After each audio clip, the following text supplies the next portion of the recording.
Back when I originally started doing Delightfully Devilish, I had not yet figured out how to source a lot of the movies that I ended up discussing, so I had to source particular good bad movies that I could find available for free on YouTube. That's how I came across the movies Only the Strong, Maniac Cop, and Stone Cold. One of those movies I stockpiled in the process was Carnosaur. Ho ho ho ho! Delightfully devilish, Seymour.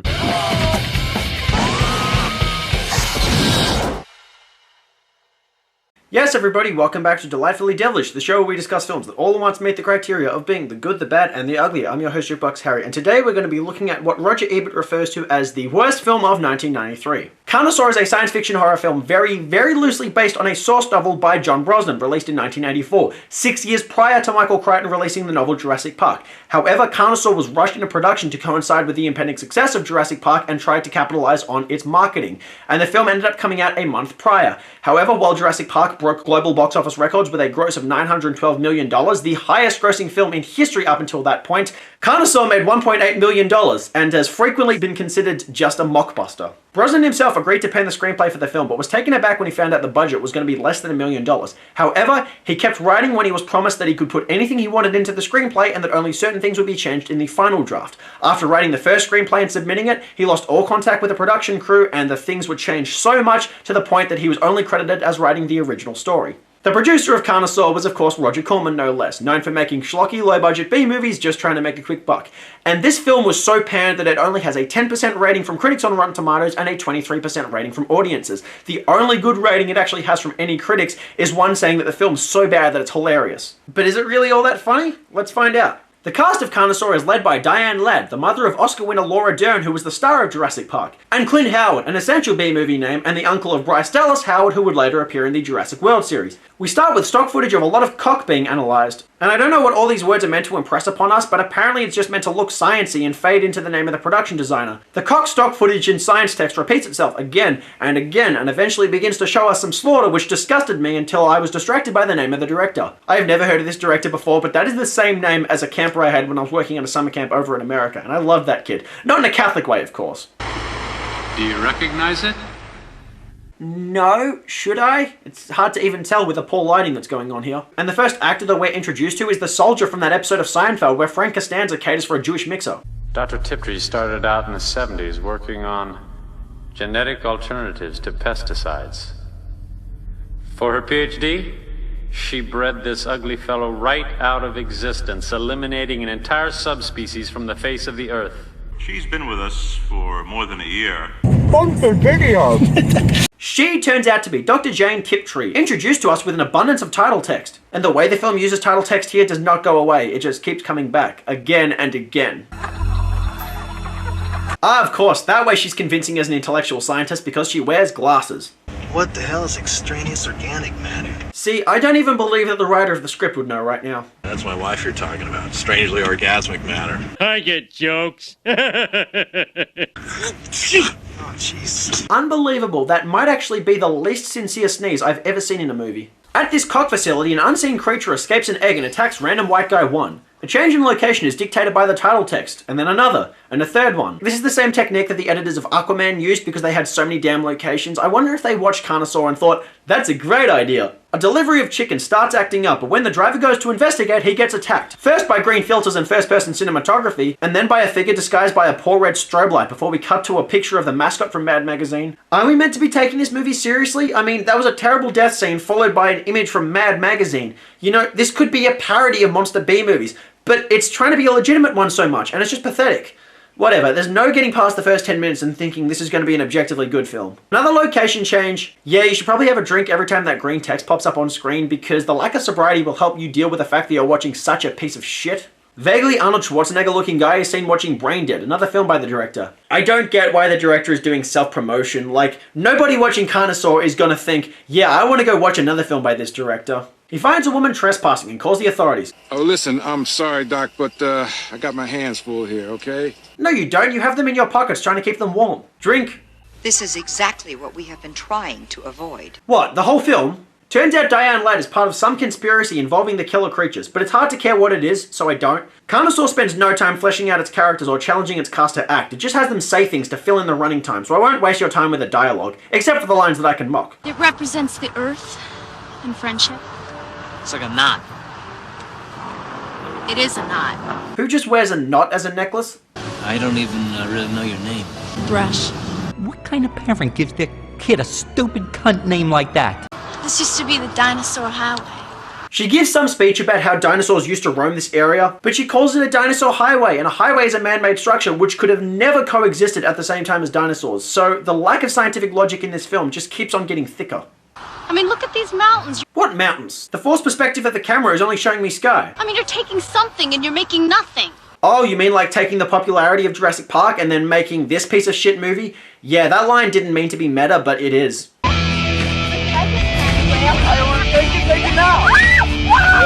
You just chose to block the driver's eyes and then scream when the driving got a little bit out of control. Just... Is the cognitive functioning just lost on everyone in these movies?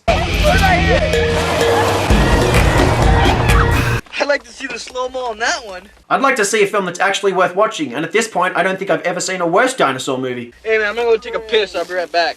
I hope not. Looks like this guy actually joins in the drinking game himself. Damn. More shitty green filtered first person killing before everyone else is butchered in a series of lame puppetry and shaky cam. The most we actually get to see of the titular Carnosaur is when a silhouette of one howls at the moon. Drink. There's nothing new in either a turnip or a cow, and either can be marketed and sold without being tested.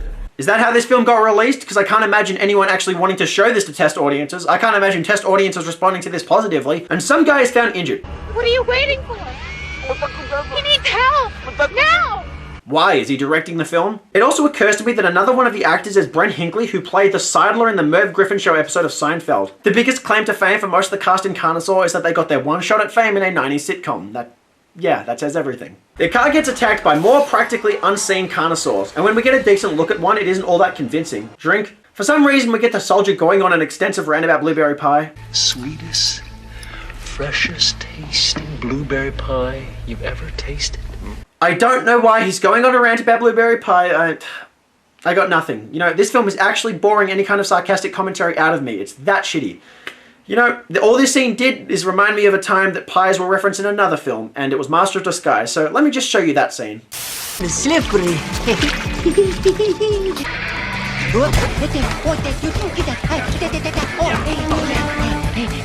Cherry pie man, get him! Drink, then possibly start having a seizure if you suffer from epilepsy. Of course, this lighting effect is also to disguise the Rush T-Rex robot that was built for the film but could only perform limited movements before it cuts to an obviously separate puppet that kills this guy off screen. If you're here tomorrow morning when I get back, I'm gonna cut you out with blowtorches. Oh, and can I get anyone a tofu burger, vegetarian, sprout, wheatgrass sandwich? Oh, so on top of the characters having nothing to say, now they're making fun of vegetarians. The very definition of suck. Thanks for a lovely evening. It's just such a magical evening. We're just under halfway through the film at this point, and I'm genuinely really struggling to get through it, let alone make an actual review out of it. This episode was a real challenge for me. Then we're in a diner and nothing's happening. Then a Carnosaur approaches a hippie. Greetings, green brother.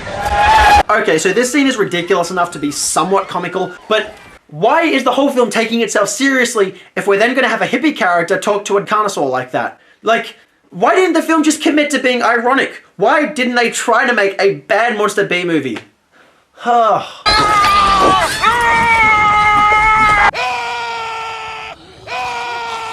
Then the creature kills a girl chained to some vehicle, and it's probably the best death scene in the film because we can at least see things with a vague amount of clarity for once. Then a gun toter rocks up. I started blasting. Bang! Bang! Well, I don't see so good, so I missed. Then they ran away. And Blondie gets attacked too. Wow, this film was actually too cheap to even put a muzzle flare in. You know, let me just play that scene for you without the sound effect.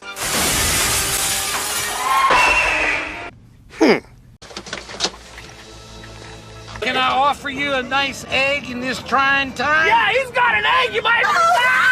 Black Cop finds a dinosaur in his chicken egg. And basically that's because Diane Ladd has been crossbreeding chickens with dinosaurs or something like that. I don't really care. And as my audience, I don't think you do either. I don't think if you're actually watching this film, you're going to care. There's very little to care about. Then Clint Howard walks through a line of chickens in cages as he feasts on the flesh of one of their own. Honestly, this scene is just so wrong when you actually think about the ethics of what he's doing. But as he walks through the valley of the shadow of death, he fears no evil. Too bad for him though, because he gets murked. What the fuck are you doing here?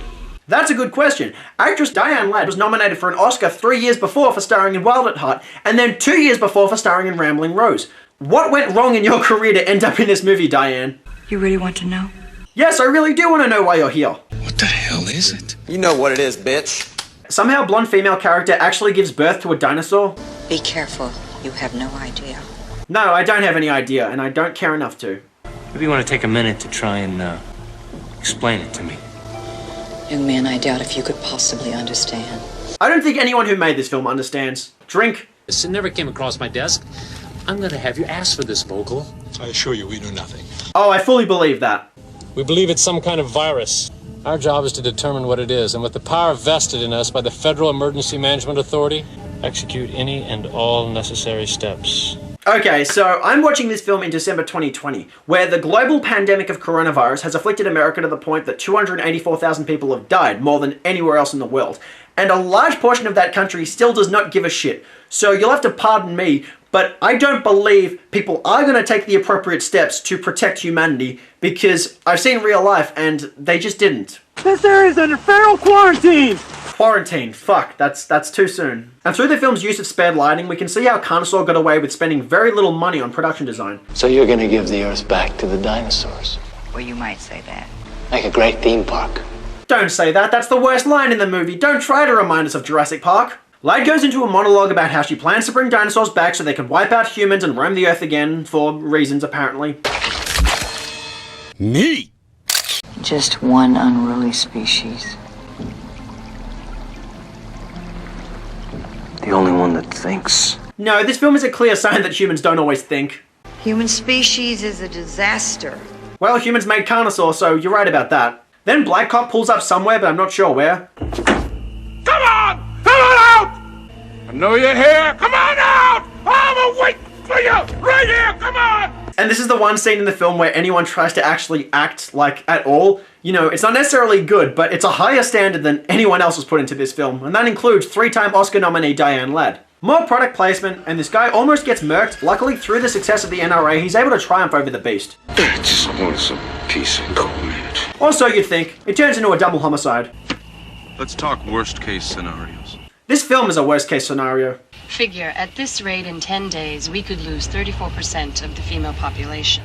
Sincerity's overwhelming. I think I'm gonna wait. Drink. A bunch of hallways, the epilepsy-inducing T-Rex again, a 3-time Oscar nominee pretending to birth out a dinosaur, the T-Rex bashing its head against a wall, the birthing turning into an alien ripoff, the filmmakers pretending the T-Rex is a giant through some obvious false perspective, us drinking, some vaccinations. I'm gonna stop right there because that is more false representation of American culture. Too many people in America think coronavirus is a myth invented by the Democrats, and too many of them think, no, I don't want to get a vaccine for something that's only killed 284,000 people. Yeah, I don't believe these people are gonna get vaccinated. Drink. Then the dinosaurs randomly wander the grounds before the film copies Aliens by having this guy battle it in a motorized vehicle which repeatedly cuts back and forth between an actual vehicle and an obvious model. It's never impressive, and less often is it even visually coherent, but it's sure to drag on. I hate wildlife. Did dinosaurs count as wildlife? I don't think so. Apparently the humans win, drink, but then the others come and kill them both before destroying everything, and the film pretends to be poignant as the Mad Magazine logo goes up in flames while the credits begin to roll in reverse for some reason. And we're at the end. So, is Carnosaur a piece of shit, abomination, terrible movie? Yeah. I know I was very fast and loose with how I recounted the plot in Carnosaur, and maybe I didn't explain everything too clearly, but trust me, if you're actually watching this movie, it's not going to make sense to you, and you're not going to care enough to try to understand it. This film is not only dumb and complicated, but it's so boring that you don't actually have the energy to actually devote yourself cognitively to trying to understand it. Carnosaur is just, it's one of the worst movies I've actually ever reviewed on this show, and it barely ever has enough of the good-bad qualities to actually meet the Delightfully Devilish standard. I do have to admit that I'm kind of compromising the integrity of this show myself by reviewing it. I started reviewing it thinking maybe this is good and bad enough to actually pass, and as I went on, I just struggled to find shit to talk about. So, I am kind of pushing it with this episode a bit, guys, and I do apologize for that. But the point is, I've reviewed this film so you never have to watch it. There is no integrity with this film. It's just a blatant cash grab attempting to siphon some success from Jurassic Park with little to no effort. I mean, 80% of the film is just meaningless talking, characters saying boring and pointless dialogue with no sense of plot progression or atmosphere. 17% is a slasher film where characters are getting picked off by an unseen attacker, and about 3% is a monster movie where you actually get to see the titular Carnosaurs. None of it is exciting or intense or even bad in a way that's funny. The film commits all the sins of bad filmmaking without doing them in a way that deserves any kind of ironic appreciation. And more than anything else, it's just boring. Seriously, I have rarely watched a film with a short running time like Carnosaur that's felt like it's gone on for so much longer, and I had to watch it twice. That was just a fucking challenge. and you can tell from the lack of interest in the cast performances that none of them were even interested in this movie. The only reason I anticipate Diane Ladd signed on for this movie is because she only had to work for 5 days and probably earned a semi-decent paycheck for that time. The only person who seems to have genuinely tried with this film was special effects artist John Carl Buechler. With his limited funds, he at least managed to make some semi-decent dinosaur puppets by B-movie standards. They don't amount to much, and the film constantly uses lighting tricks and forced perspective to hide their limitations, but he at least put some effort into his job, and that's more than you can say about literally anyone else involved in Carnosaur. The best thing you can say about Carnosaur is that it gave work to Anthony Dublin, who worked as the location effects supervisor on this movie and would later work as a special effects artist on Carnosaur 3, and the dinosaurs he used in those movies were the same dinosaurs he used in the film Future War, which he directed, and Future War is one of my personal favourite good bad movies. Way better than this movie. Now, Carnosaur did not evoke enough of the hateful reaction in me for me to call it one of the absolute worst films of all time, so I can't give it 0 out of 0 stars, but it comes very close, so I'm going to give it 0.1 monster births out of 10. It has no ambition, nothing to say, no good performances. It's just a piece of shit. That is one big pile of shit. And that does it for today's episode of Delightfully Devilish. You guys, if there are any movies you want to see me discuss on the show, please leave them in the comment section below. If you want to see more episodes of this show, please hit that subscribe button. Otherwise, until next time, I've been your host, Jukebox Harry. Peace.